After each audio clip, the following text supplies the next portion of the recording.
Hi, I'm Anita once again. Welcome to Gcorp Media Studios sessions. This is where we want to help you communicate better in the English language and speak well. Now, have you noticed that there are certain words where we keep using the word very in front of it? Now, those are called the very words. And actually, instead of using very something, we can use just one single word to represent that and give you the same meaning. If not, creatively, it sounds much better. So how can we avoid using these very words? Let's have a look at some examples and what we can replace them with. Are you ready for this?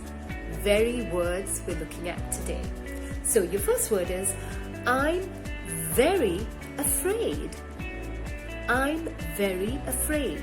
Very afraid can be replaced with terrified. I'm terrified instead of very afraid. Okay, there are lots of words like this. Take for example, she's very pretty. What could you use instead of very pretty? Take a guess. Beautiful. She's beautiful instead of very pretty. Okay, he's a very clever boy. Very clever. Simple word. Brilliant. He's a brilliant boy. So you could use brilliant instead of very clever. Oh, there are lots of words like this. How about it's very cold outside? Instead, you could use freezing. It's freezing outside.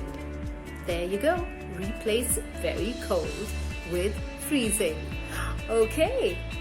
Don't we love a very clean house? What would you replace very clean with? Simple. Spotless.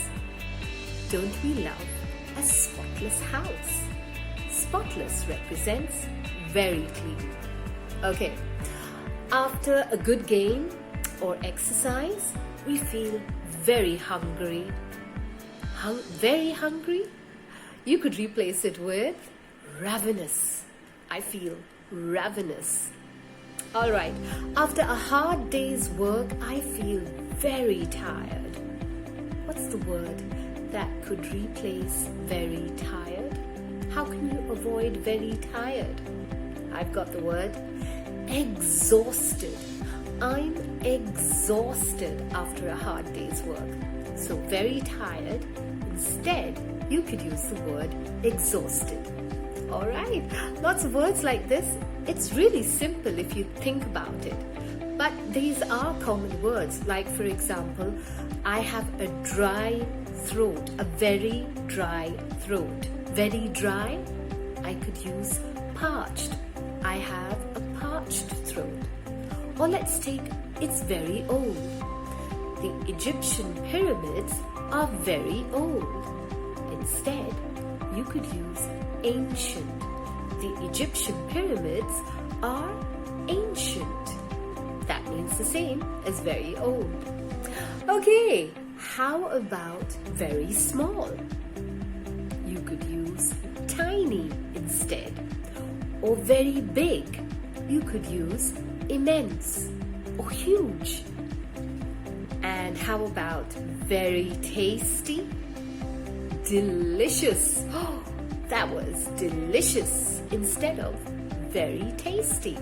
One word, delicious replaces very tasty. Well, that was a very good session, wouldn't you say? What would you replace very good with? How about superb? That was a superb session. Well, we had a superb session with you today, and thank you for watching and listening. And I hope you're going to avoid using those very words and replace it with one kind of a word that means the same. These are Gcorp Media Studio sessions, and you're with me, Anita, and we try to help you and advance your proficiency in the English language. So I'm glad you were with us today. Do check out our sessions and workshops right here at Gcorp Media. Bye-bye. Thank you for joining us.